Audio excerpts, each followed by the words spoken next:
Boa noite, queridos. Estamos juntos mais uma vez para a nossa exposição, para que você possa usar aí no seu culto doméstico. Hoje exporemos o Salmo de número 24. Portanto, se você está em casa, abra a tua Bíblia no Salmo 24 e acompanhe conosco a leitura que farei. Assim nos diz a palavra do Senhor. Salmo de Davi. Ao Senhor pertence a terra e tudo que nela se contém, o mundo e os que nele habitam. Fundou a ele sobre os mares e sobre as correntes a estabeleceu. Quem subirá ao monte do Senhor? Quem há de permanecer no seu santo lugar? O que é limpo de mãos e puro de coração, que não entrega a sua alma à falsidade, nem jura dolosamente. Este obterá do Senhor a bênção e a justiça do Deus da sua salvação. Tal é a geração dos que o buscam, dos que buscam a face do Deus de Jacó. Levantai, ó portas, as vossas cabeças. Levantai-vos, ó portais eternos, para que entre o Rei da Glória. Quem é o Rei da Glória? O Senhor forte e poderoso, o Senhor poderoso nas batalhas. Levantai, ó portas, as vossas cabeças. Levantai-vos, ó portais eternos, para que entre o Rei da Glória. Quem é esse Rei da Glória? O Senhor dos Exércitos. Ele é o Rei da Glória. Vamos orar. Senhor Deus, Pai nosso, nós agradecemos ao Senhor pela oportunidade que temos de abrir a Tua Palavra, de ouvi-la, e sabemos que por meio dela o Senhor abençoa o Teu povo, o Senhor supre as nossas necessidades espirituais. Então te suplicamos que o Senhor desvende os nossos olhos para contemplarmos as maravilhas da Tua lei. Em Cristo, é no nome do Teu bendito Filho que nós te oramos. Amém. Queridos, este Salmo de número 24, ele é estreitamente relacionado com o Salmo 22 e com o Salmo 23. Como já dissemos anteriormente, Salmo 24, 23 e o 22 constituem-se uma trilogia sobre Cristo como nosso grande e perfeito pastor, podemos dizer assim. No Salmo 22, vemos o bom pastor que dá a vida por suas ovelhas. No Salmo 23, nós vemos o bom pastor que cuida e que sustenta as suas ovelhas aqui nessa terra. E no Salmo 24, nós vemos o bom pastor que volta vitorioso ao seu palácio e é coroado como Rei da Glória para estas ovelhas. Queridos, e preciso dizer também que quando tem-se Davi como autor desse salmo, e é isso que o título nos diz, que Davi é o autor, muitos ligam este salmo à ocasião em que Davi trouxe a arca para Jerusalém, quando Davi trouxe a arca da aliança para Jerusalém. O estudioso Al-Rama nos diz ainda que, à luz da tradição judaica, sabemos que este salmo era entoado no templo de Herodes a cada manhã de sábado, quando se fazia a oferenda de vinho, diz Al-Rama. E alguns relacionam este salmo à entrada de Jesus em Jerusalém, naquele domingo que ficou posteriormente conhecido como o Domingo de Ramos. A grande verdade, queridos, é que ao longo dos séculos, ao longo da história, a Igreja do Senhor tem lido esse salmo e tem cantado esse salmo, louvando a Deus e celebrando a ascensão do nosso Salvador, louvando a Deus e agradecendo ao Pai Celeste pela ascensão de Cristo, lembrando-se daquele dia que Jesus subiu aos céus 40 dias após a sua ressurreição. Charles Spurgeon conclui que o olho do salmista olha, no entanto, além da subida típica da arca para Jerusalém, para a sublime ascensão do Rei da Glória. Spurgeon termina dizendo: nós chamamos o canto da ascensão. É assim que este salmo é comumente conhecido, o cântico da ascensão. Tendo isto posto, queridos, exporemos este salmo à luz do seguinte tema. Ouça bem: Jesus Cristo é o nosso Rei da Glória. Jesus Cristo é o nosso Rei da Glória.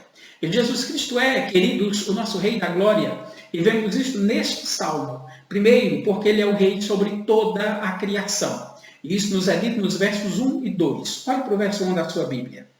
Ao Senhor pertence a terra e tudo que nela se contém, o mundo e os que nele habitam. Veja como esta primeira seção, os versos 1 e 2, nos leva de volta à criação, nos faz lembrar de novo da criação do Senhor. E o salmista diz: ao Senhor pertence a terra. Notem, ao Senhor pertence a terra.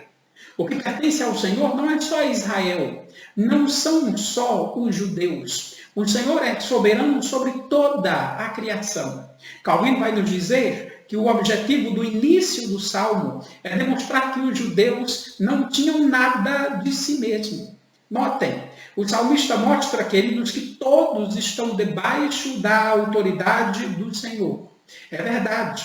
Por sua graça, uns são suas ovelhas. Por sua graça, uns são os seus filhos adotivos. Mas todos os outros são suas criaturas. Portanto, todos lhe devem obediência e submissão.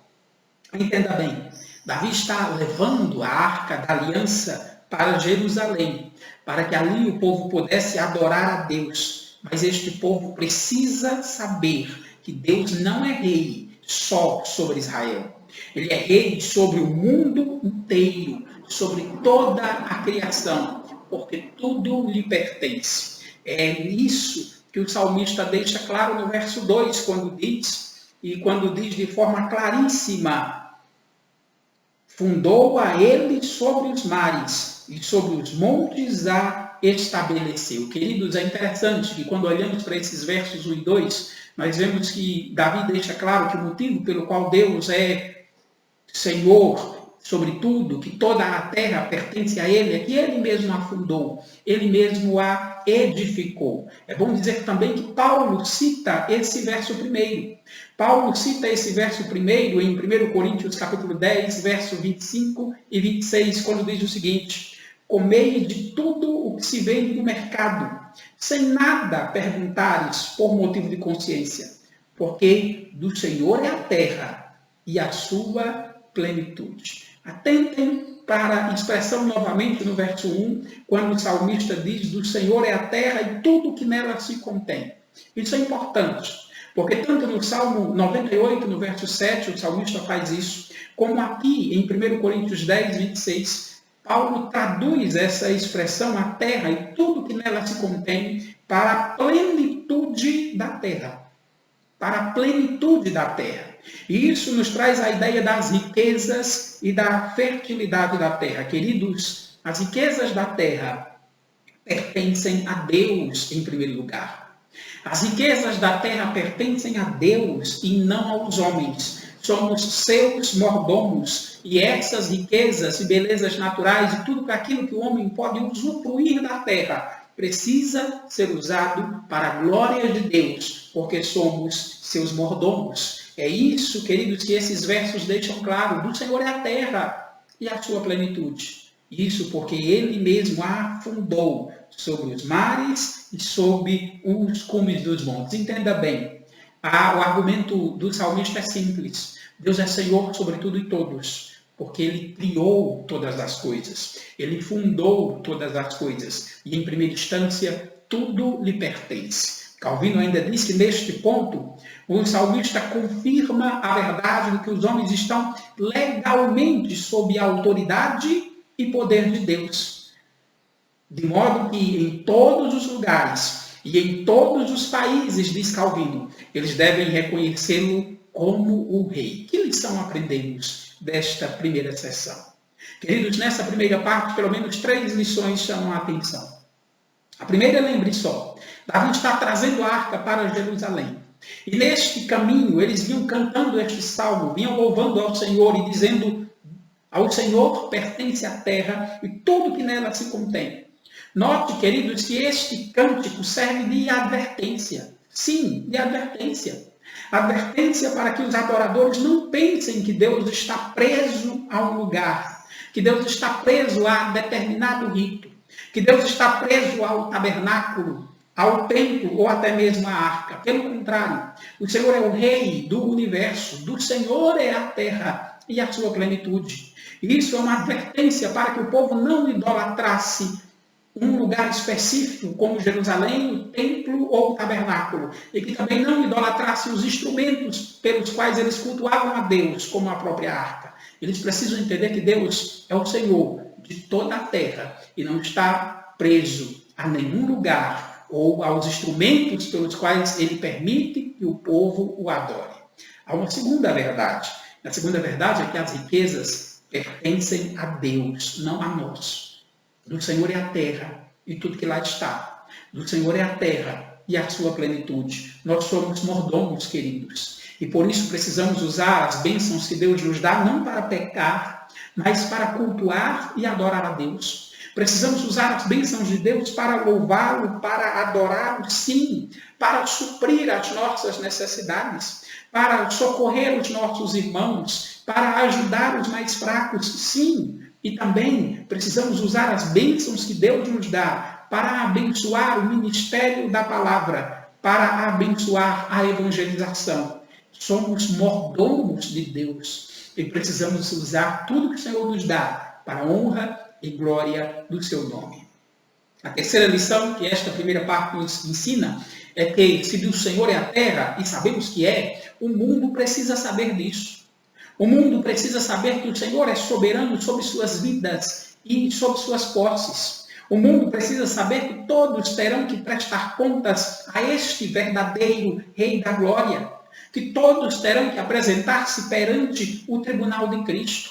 Queridos, o mundo precisa saber que Deus reina sobre tudo e todos e precisamos prestar contas a Ele. E cabe a nós, como Igreja de Cristo, como povo de Deus, anunciar ao mundo o Senhor e os seus poderosos feitos. Compete a nós anunciar ao mundo que o Senhor é rei sobre suas vidas e sobre suas posses. Como diz Pedro, nós somos a raça eleita, nós somos a nação santa, nós somos o povo de propriedade exclusiva de Deus, somos seus filhos adotivos. Mas precisamos anunciar a todos, proclamar a todos as virtudes daqueles que nos chamou das trevas para a sua maravilhosa luz. Até porque o Senhor é rei sobre todo o cosmos, sobre todo o universo.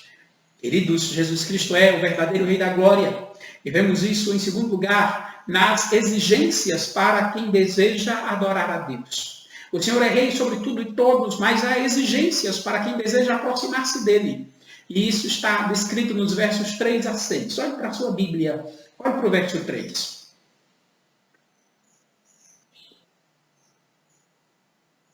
Davi pergunta: quem subirá ao monte do Senhor? Quem há de permanecer no seu santo lugar? Veja, Davi está subindo com a arca para o Monte Sião.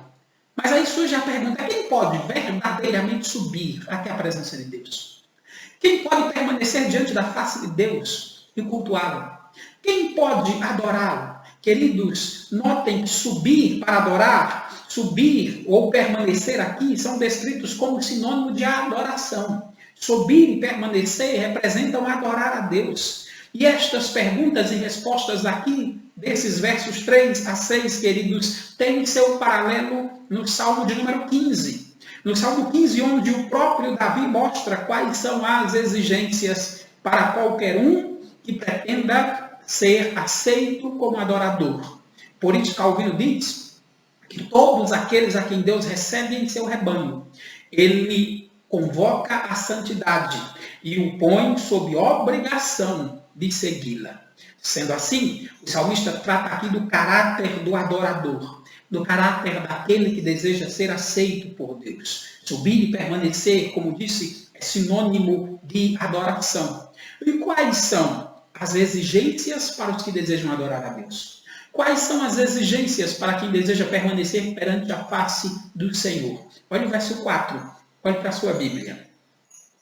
O que é limpo de mãos e puro de coração, que não entrega a sua alma à falsidade, nem jura dolosamente. Perceba que o salmista põe 4 exigências ele põe uma exigência quádrupla, que representa toda a vida do indivíduo. A primeira exigência é ser limpo de mãos, e a segunda, que está diretamente associada a esta, é ser puro de coração.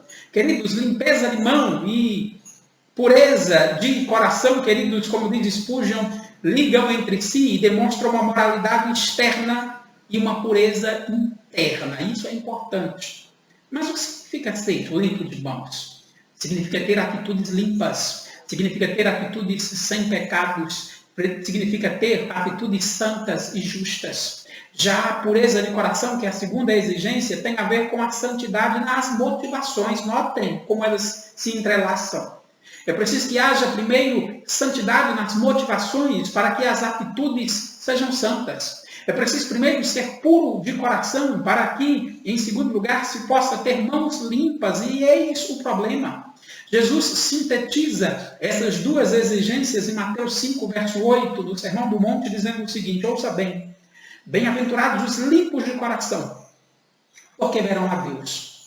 Isso porque, queridos, é do coração que brota as más ações, as ações pecaminosas. É preciso primeiro ter um coração puro para que se tenha mãos limpas. E este é o problema. Este é o problema porque não se consegue ter um coração puro sozinho. Jesus diz em Mateus 15, verso 19 a 20 o seguinte: ouça bem.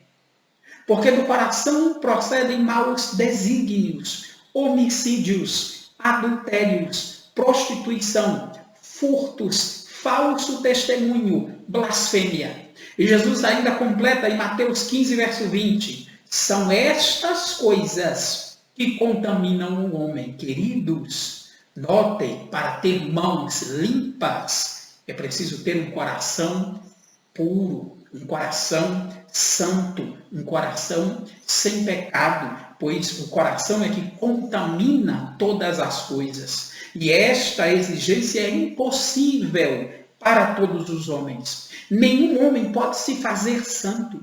Nenhum homem pode purificar o seu coração pelo seu esforço ou pelos seus méritos. Assim, nenhum homem merece subir ao monte santo do Senhor e adorar a Deus. Nenhum homem merece permanecer na presença do Deus Santo, pois o nosso próprio coração nos engana.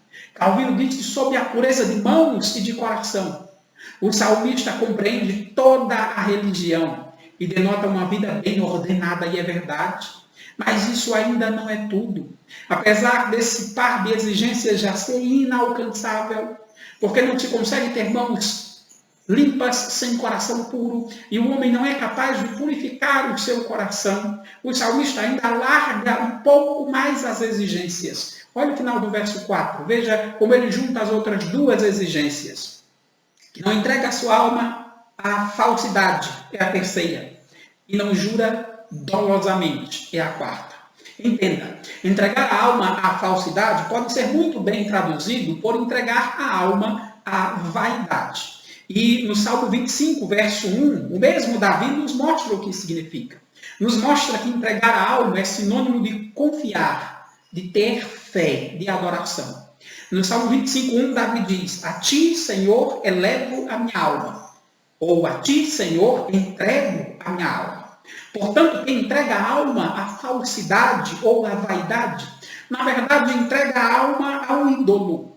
E o resultado, queridos, é que esta pessoa vive na idolatria. E todos os seus votos ou juramentos religiosos são falsos. É por isso que a quarta exigência está estreitamente ligada a essa. Não pode jurar dolosamente. Aquele que quer adorar a Deus não pode ter juramentos dolosos. Mas quem entrega a alma à vaidade, quem entrega a alma à falsidade, quem entrega a alma à vaidade do seu coração e, consequentemente, aos ídolos, jura dolosamente. Porque todos os seus juramentos solenes, todas as suas atividades como adorador, são dedicadas a um falso Deus, são dedicadas a um ídolo. E ele vive em uma mentira e em uma ilusão. É por isso que, de todas as formas, ele espalha a mentira, deleita-se na mentira e vive na mentira. Queridos, o problema é que ninguém consegue purificar o coração. Ninguém consegue deixar a idolatria sozinho, pois o nosso coração, o coração do homem, é uma fábrica de ídolos. O nosso coração cria os próprios falsos ídolos que vão nos enganar, que vão nos afastar do verdadeiro Deus, Criador e Salvador. O nosso Deus, falando ao profeta Ezequiel, no capítulo 14, no verso 13, ele diz o seguinte dos judeus daquela época. Olha só o que diz o Senhor. Ezequiel 14, verso 3. Estes homens levantaram os seus ídolos dentro do seu coração. Tropeço para a iniquidade que sempre tem eles diante de si. Acaso permitirei que eles me interroguem? Ezequiel 14, 3. E perceba que os ídolos do coração do povo era o empecilho que os impedia de adorar a Deus, mas também um empecilho que os impedia de consultar a palavra de Deus. Mas, queridos, embora isso seja impossível para o homem sozinho, embora o homem não consiga purificar o seu coração para que tenha umas mãos limpas e afaste-se de toda e qualquer vaidade do seu coração, de toda e qualquer idolatria, vivendo na verdade do Evangelho, embora isso seja impossível ao homem sozinho, para aqueles que preenchem esses pré-requisitos, o Senhor os recebe, o Senhor os aceita como adorador. Olha o verso 5. Este obterá do Senhor a bênção e a justiça do Deus da sua salvação. Note, perceba que justiça aqui é uma bênção dada ao adorador e que produz a salvação. O verso 5 diz, este obterá do Senhor a bênção. E qual é a bênção? A justiça do Deus da sua salvação.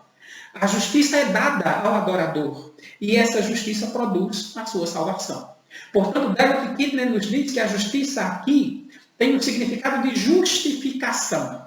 O pronunciamento do juízo favorável à pessoa. Então, recebendo a justificação que produz a salvação, o salmista é capaz de terminar essa parte da seguinte forma. Olha o verso 6. Tal é a geração dos que buscam a face de Deus. Geração aqui é muito bem traduzido por raça. E o verso ficaria o seguinte, tal é a raça dos que buscam. Tal é a raça dos que buscam a face de Deus. Tal é a raça dos que buscam adorar a Deus. Queridos, isso nos lembra de Pedro, citando Moisés em 1 Pedro 2,9, dizendo a Israel, o Israel espiritual, a igreja, não ao Israel étnico, vós sois raça eleita, sacerdócio real. Tal é a raça, esta é a igreja, daqueles que buscam a face de Deus. Que lição aprendemos aqui? Que lição aprendemos nessa sessão? Veja só, o Senhor é sim o verdadeiro rei dos céus e da terra, o verdadeiro soberano sobre toda a criação. Mas esse Deus, queridos, escolheu para si um povo. Escolheu um povo para ser chamado de seu. Um povo em particular, para receber não só o privilégio de ser sua criatura, mas para receber o privilégio especial de serem seus filhos adotivos, para fazerem parte da sua família pactual. Todavia, engana-se aqueles que pensam que, por causa do seu amor, Deus abriu mão da sua santidade e da sua justiça. Enganam-se aqueles que pensam que Deus flexibilizou a lei para a sua igreja, ou abriu mão das suas exigências morais. Pelo contrário, a lei moral, como expressão do caráter santo de Deus, continua a manifestar as exigências do Todo-Poderoso para o seu povo. E como bem vimos, ninguém é puro e santo como deveria. Ninguém tem méritos diante de Deus. Nenhum de nós merece o favor do Senhor. Então, como vamos adorá-lo? Como vamos permanecer diante dele? Como podemos cultuá-lo? Queridos, só podemos fazer isso por meio daquele que cumpre perfeitamente as exigências da lei de Deus. Só podemos nos aproximar de Deus através daquele que é verdadeiramente limpo de mãos, puro de coração, aquele que nunca entregou a sua alma à vaidade e nem jura dolosamente. É só através de Cristo que podemos nos aproximar diante do trono de Deus, e receber a justificação que produz a nossa salvação. Portanto, creia em Cristo e receba do Senhor a justificação e a salvação. Queridos, Jesus é o nosso vitorioso Rei da Glória. E vemos isso em terceiro lugar, porque Jesus é o nosso Rei vitorioso. Isso nos é dito dos versos 7 a 10. Olhe para a sua Bíblia, olhe para o verso de número 7.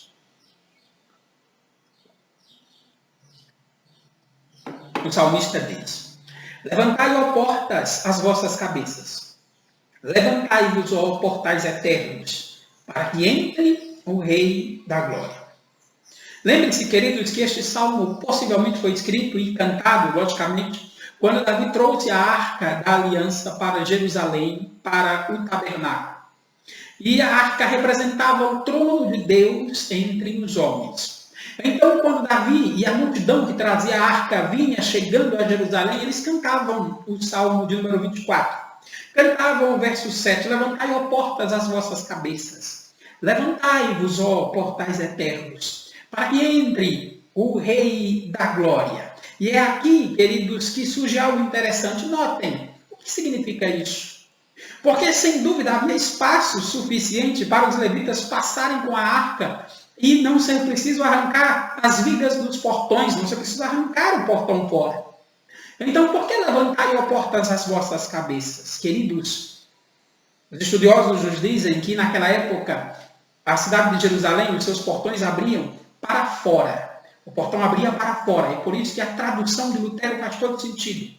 Lutero diz que a tradução aqui de levantai, ó portas, deveriam ser escancarai os portões. Ou seja, Davi está dizendo que o povo deve dar boas-vindas de coração ao verdadeiro rei, que é Deus. Quando Davi trouxe a arca para a cidade, queridos, ele pede que todo o povo receba a arca do Senhor, que representa a presença do Senhor, com alegria no coração, com entusiasmo e com verdadeira fé, crendo que ali estava representado o Senhor no meio deles. Queridos, é para dar boas-vindas de todo o coração. Quando Davi trouxe a arca para a cidade, ele pode muito bem ter lembrado daquilo que Moisés dizia, quando a arca do Senhor se levantava no deserto e o povo precisava continuar a jornada. Ao a arca sair na frente do exército, à frente do povo, Moisés dizia, conforme está lá em Números 10, 35, levanta-te, Senhor, e dissipados sejam os teus inimigos, e fujam diante de ti os que te odeiam. Entenda bem, Davi está ordenando que a cidade inteira receba a arca da aliança de braços abertos e lhe dedique toda a honra devida, tendo em vista que ela representa a presença de Deus no meio do povo. Mas aqui surge uma outra pergunta. Por que os portões de Jerusalém seriam chamados de portões eternos, então? Irmãos, lembre-se que quando o povo saiu do Egito, por ordem do Senhor, do deserto, eles construíram o tabernáculo e a arca da aliança. Mas nem a arca da aliança, nem o tabernáculo tinham um lugar certo de repouso. O povo vivia como peregrino, o povo vivia viajando de um lugar para o outro, à medida que eles paravam e acampavam-se no tabernáculo e a arca. Mas na medida que eles levantavam-se a sair, na verdade, a arca levantava-se e ia na frente do povo. Mas agora eles já tinham recebido a terra prometida, a terra da promessa. E Davi está trazendo para Jerusalém a arca da aliança. A arca que representava a presença de Deus no meio do povo, para que a arca ficasse ali em um lugar definitivo, sem precisar sair de um lugar para o outro. É verdade, o templo ainda não tinha sido construído, mas o tabernáculo foi montado no Monte Sião, e foi lá o lugar escolhido por Deus para ser adorado pelo povo. No Salmo 132, verso 13 e 14, o salmista nos diz o seguinte, ouça bem, Salmo 132, 13 e 14. Pois o Senhor escolheu a Sião, preferiu-a por sua morada. Este é para sempre o lugar do meu repouso. Aqui habitarei, pois preferi. Portanto, queridos, os portais só são chamados de eternos porque representam a promessa de Deus de habitar ali eternamente. de habitar ali no meio do seu povo sem levantar-se para nenhum outro lugar. É por isso que os portais são chamados de eternos, porque a promessa de Deus é eterna. A promessa do Senhor é inviolável. Então, por isso, os portais são chamados de eterno, ou seja, que o Senhor habitará no nosso meio. E, de fato, habitou, representando ali na arca e no tempo depois. E habita perfeitamente e eternamente no meio da igreja, por meio do verdadeiro templo, o nosso Senhor Jesus Cristo. E aqui surge a pergunta, olha o verso 8 e 9, olha para a sua Bíblia. Quem é o Rei da Glória? O Senhor forte e poderoso, o Senhor poderoso nas batalhas. Levantai, ó portas, as vossas cabeças. Levantai-vos, ó portais eternos, para que entre o Rei da Glória. Note, queridos, que neste momento do cântico, levantai, ó portas, as vossas cabeças. Levantai-vos, ó portais eternos, para que entre o Rei da Glória. Quando a arca da aliança, a comitiva, estava chegando diante de Jerusalém, ali o povo perguntava, quem é este Rei da Glória? Quem é este Rei da Glória? Perguntava, representando aqueles que estavam dentro da cidade. E a resposta do verso 11 é, o Senhor dos Exércitos. Ele é o Rei da Glória. É assim que aquela comitiva que vinha com a arca, que vinha em festa louvando a Deus e adorando ao Senhor, respondia a quem perguntava, quem é este Rei da Glória? O Senhor dos Exércitos. Ele é o Rei da Glória. Calvino nos diz que devemos observar que há um grande peso, tanto na interrogação, quanto na reiteração, na repetição da mesma pergunta. Quem é o Rei da Glória? Queridos, o Rei da Glória é descrito no verso 10 como sendo o Senhor dos Exércitos. Título usado por Deus quase 300 vezes no Antigo Testamento. E trazia a ideia de que Deus, como poderoso guerreiro, ia à frente do seu povo na batalha. E que era Deus que, no final das contas, dava a vitória ao seu povo. E agora, depois de vencer todos os inimigos, ele está voltando para reinar no meio do seu povo. E o povo é convocado a adorá-lo, a alegrar-se nos seus poderosos feitos. Queridos, como podemos aplicar essas verdades aos nossos corações? Como aplicar esse belo texto às nossas vidas? Eu peço que você dê uma olhada mais uma vez no verso 1. Olhe para a sua Bíblia. Ao Senhor pertence a terra e tudo que nela se contém. Como já dissemos, a terra, irmãos, pertence a Deus. E se pertence a Deus, primeiro, devemos confiar nele. Porque ele supre as nossas necessidades. No meio do sofrimento, no meio das lutas, não precisamos nos desesperar. Pelo contrário, podemos confiar no Senhor e suplicar o seu socorro. Ao Senhor pertence a terra e tudo que nela se contém. O Senhor é soberano sobre o universo todo. Inclusive, o Senhor é soberano sobre esta presente pandemia. Podemos confiar em Deus. Podemos suplicar o seu socorro. Nada foge ao seu controle. Do Senhor é a terra e tudo que nela se contém. Podemos pedir socorro e esperar nele. A segunda lição que esse verso nos traz é que somos mordomos, porque a terra e toda a sua plenitude pertence a Deus. Somos mordomos do Senhor, queridos. Fomos chamados para adorar a Deus e não ao dinheiro.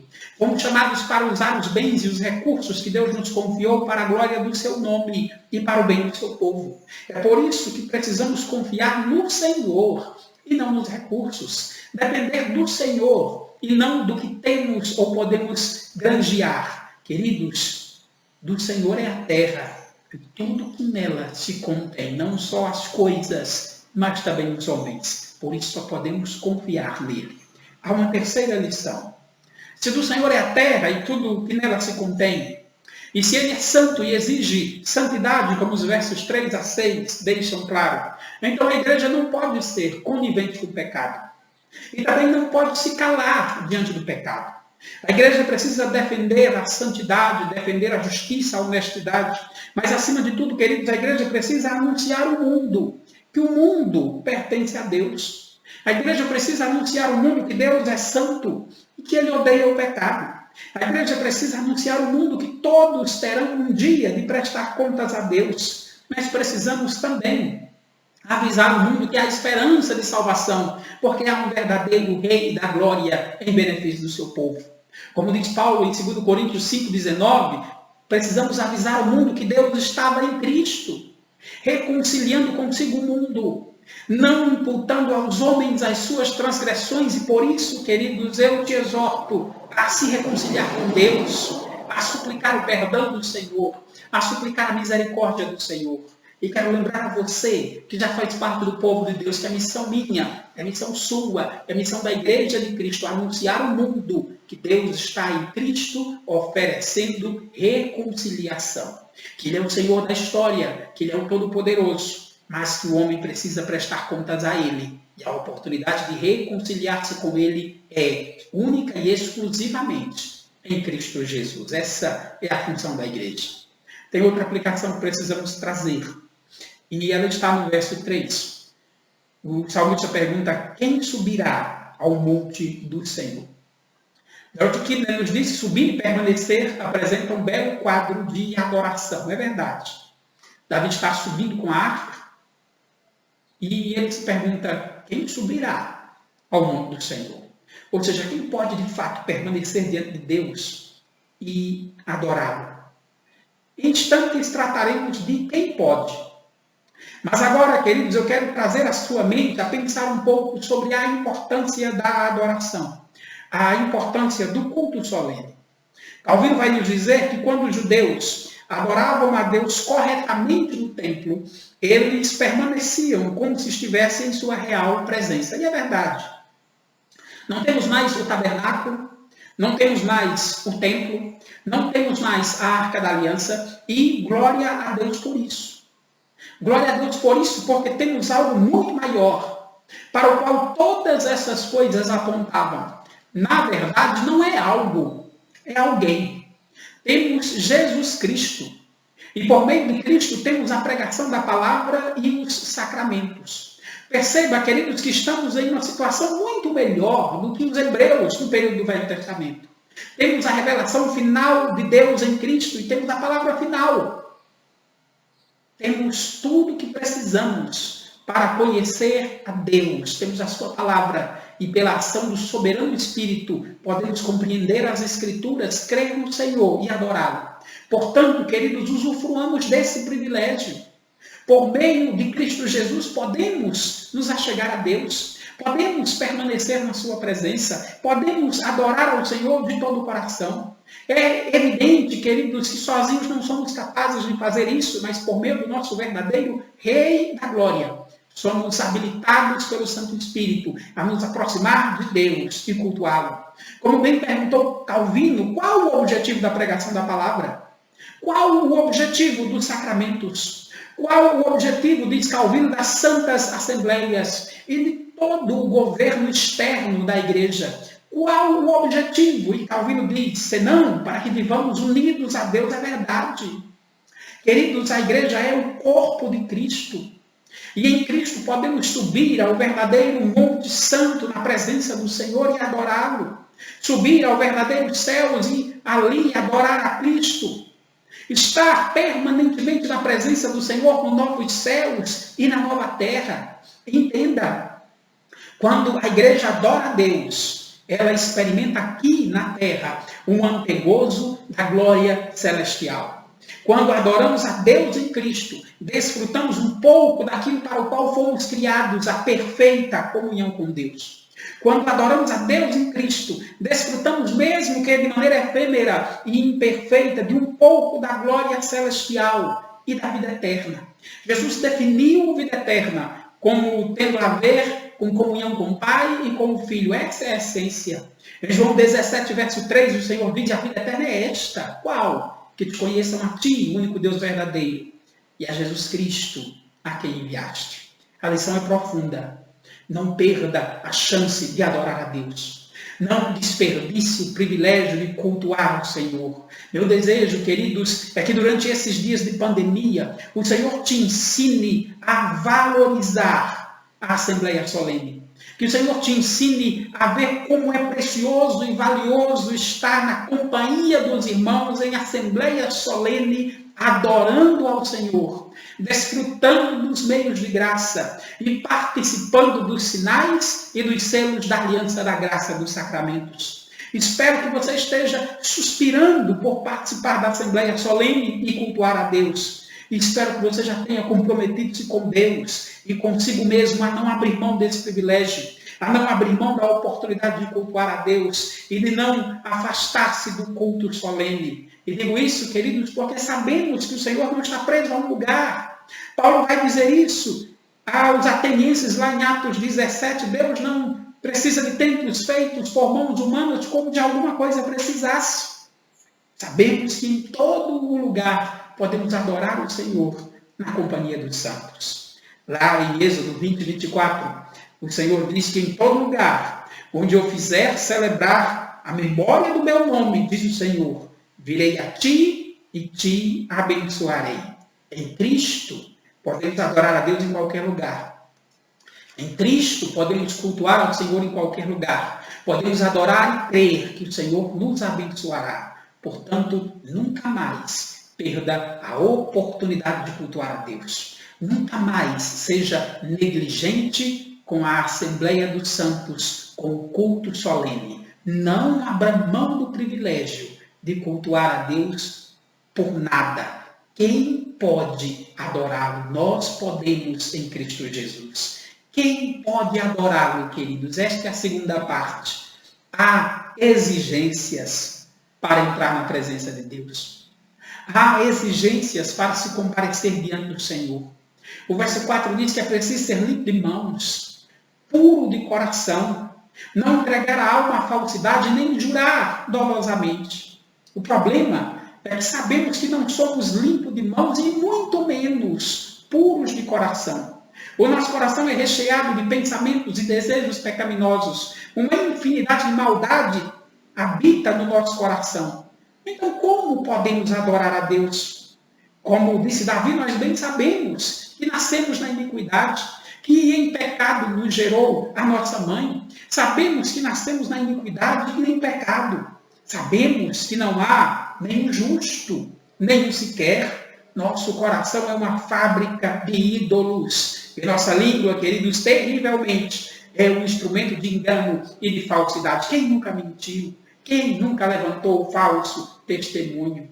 Queridos, lembra que quando Esther precisou entrar no palácio do rei Assuero, ela disse a Mordecai, lá no capítulo 4, que ninguém podia entrar na presença do rei sem ser chamado, sob o risco de pena de morte.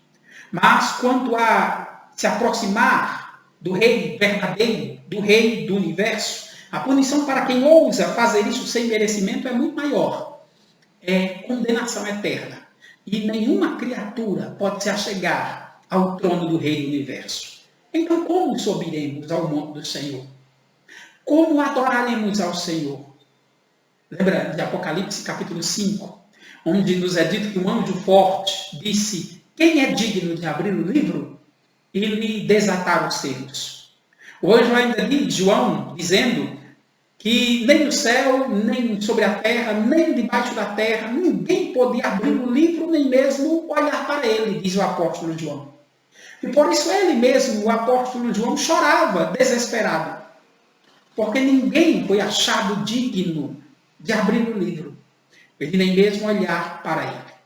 Nesta hora, João diz que um dos anciões disse a ele: não chores, eis que o leão da tribo de Judá, a raiz de Davi, venceu para abrir o livro e os seus selos. Queridos, Jesus Cristo é o Rei dos céus e da terra. Jesus Cristo é o soberano do universo, é o Rei da glória. Ele tem a história nas suas mãos. Ele é digno de se aproximar do trono e, por isso, ele nos dá da sua graça e da sua misericórdia, para que nós também possamos nos aproximar do trono. Jesus é o nosso verdadeiro Rei da glória, porque Jesus é o único que, de fato, é limpo de mãos e puro de coração.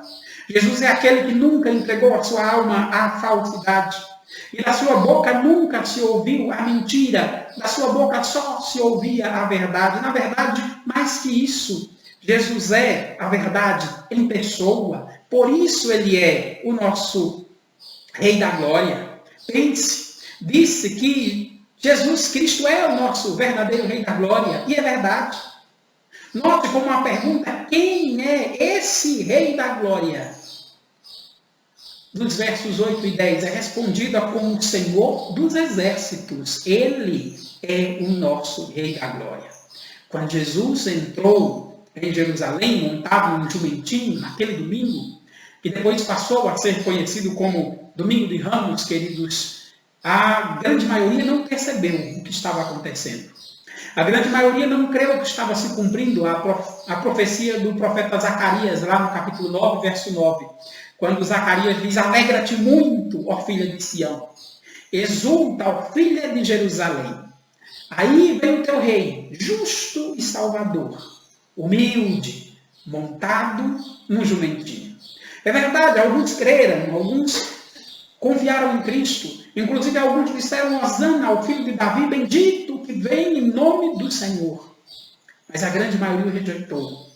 Ele veio para os que eram seus, e os seus não receberam. E, ironicamente, queridos, eles tinham cantado esse Salmo 24 no sábado, no templo, na manhã seguinte, como era costume.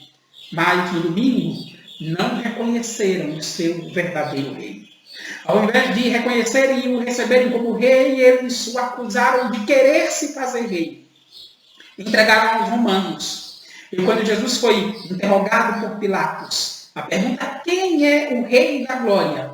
Tem o seu eco naquele interrogatório. Em João 18, a partir do verso 33, nós temos esse interrogatório e vemos o eco da pergunta: quem é o Rei da Glória? Pilatos perguntou a Jesus: és tu Rei dos judeus? E quando Jesus respondeu que seu reino não era deste mundo, Pilatos logo acrescentou: logo tu és rei. E o nosso Senhor respondeu: eu para isto nasci, e para isso vim ao mundo. Depois sabemos que o nosso Senhor foi condenado, foi levado ao Gólgota para ser crucificado. Porém, queridos, em sua morte e em sua ressurreição, Jesus levantou-se vitorioso. E depois de ressuscitar, ele disse aos apóstolos: toda a autoridade me foi dada nos céus e na terra. 40 dias depois, o nosso Senhor subiu aos céus, e subindo aos céus, ele foi coroado como nosso Rei da Glória, como nosso mediador, como representante federal da sua igreja. Em Hebreus, no capítulo 9, no verso 24, o autor sacro nos diz o seguinte: porque Cristo não entrou em santuários feitos por mãos, figura do verdadeiro, porém mesmo no céu, para comparecer agora por nós diante de Deus. Davi perguntou: quem subirá ao monte do Senhor? Quem permanecerá diante do Senhor? Sabe qual é a resposta? Jesus Cristo, o nosso verdadeiro Rei da Glória. Porque ele não subiu ao monte feito por mãos, que era apenas figura do verdadeiro, porém no mesmo céus, para comparecer agora diante de Deus por nós. Jesus é o nosso vitorioso Rei da Glória. Jesus venceu por nós ali na cruz do Calvário. Jesus foi coroado como nosso Rei, como nosso sumo sacerdote, e está nos céus, perante Deus, de onde intercede por nós. Mas este Rei da Glória, queridos, voltará. Voltará não sobre Jerusalém apenas, mas sobre o mundo inteiro. Voltará não montado num jumentinho, como entrou naquele domingo, mas voltará sob as nuvens dos céus, e todo olho o verá. Creia, Jesus voltará a essa terra, estabelecerá o seu reino eterno, novos céus e a nova terra, e será o cabeça da sua nação federal, do seu povo, da sua igreja. O mesmo Zacarias vai nos dizer, no capítulo 14, no verso 9, que o Senhor será rei sobre a terra. Naqueles dias, um só será o Senhor, e um só será o seu nome. E sabe qual é o nome? O nome é Jesus Cristo, o Cordeiro de Deus, que tira o pecado do mundo. O nome é o nosso bendito mediador. Até lá, queridos, podemos adorar a Deus, através da sua graça, desfrutar da bênção de poder estar diante do Senhor e ter comunhão com Ele. Através da sua graça, se consolar nas Sagradas Escrituras. Como bem diz Paulo em 2 Coríntios 2,14, Graças, porém, a Deus, que em Cristo sempre nos conduz em triunfo. Queridos, o nosso Senhor voltará.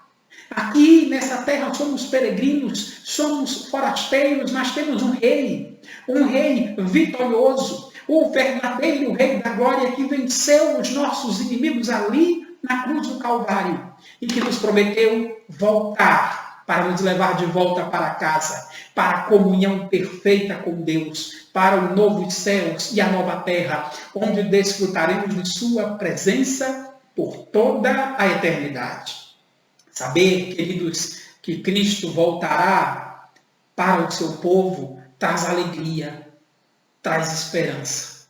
Como diz o apóstolo Paulo em 1 Coríntios 4,18, eu quero encerrar com esse verso.